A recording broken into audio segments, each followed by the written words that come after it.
Hello,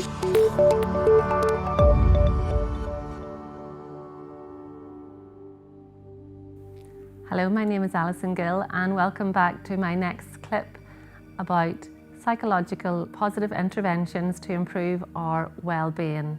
So we're looking at what habits we can form to improve our well-being in this time in particular. And these are all backed up by research and they're reasonably simple to do, and probably you're like, oh, should I know that already? But it's really just to reiterate the importance of small steps that we can take and small habits that we can build into our daily routine that have been proven to improve our well-being. And it's particularly important at this time dealing with the COVID-19 pandemic. So first of all, I'm going to talk about social connection.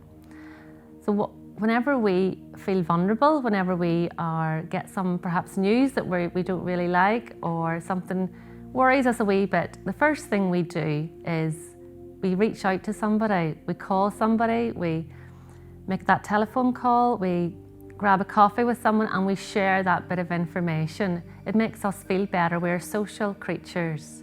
But obviously at this time, we can't do that in the same way.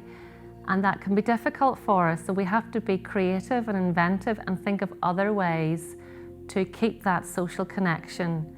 So there's lots of lovely apps on the computer like Zoom and FaceTime and things like that we can do to keep talking to the people that we care about. And we are all in the same boat together, and to feel connected to other people is really, really important so that we're not isolated, that we may be socially distancing, but we're not emotionally distancing, that we keep that contact up with people and that we're really intentional in doing that every day, just to keep our well-being, to keep our minds healthy as well as our bodies during this time. So that's the first thing, social connection. The other thing I want to talk about today is acts of kindness. And there's been a term that has come out of this situation with COVID-19 called COVID kindness.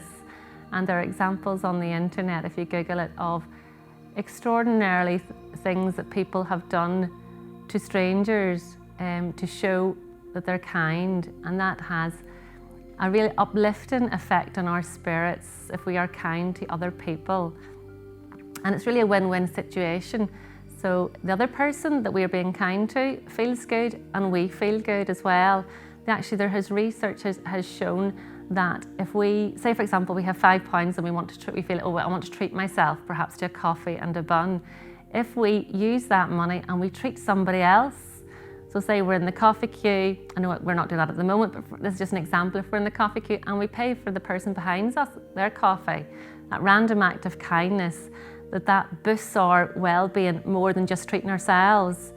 So it's so important to really be intentional and look out for ways that we can show kindness to others. And that is the 2 tips that I have for you today. Thank you so much for watching, and I'll see you soon. Take care. Goodbye.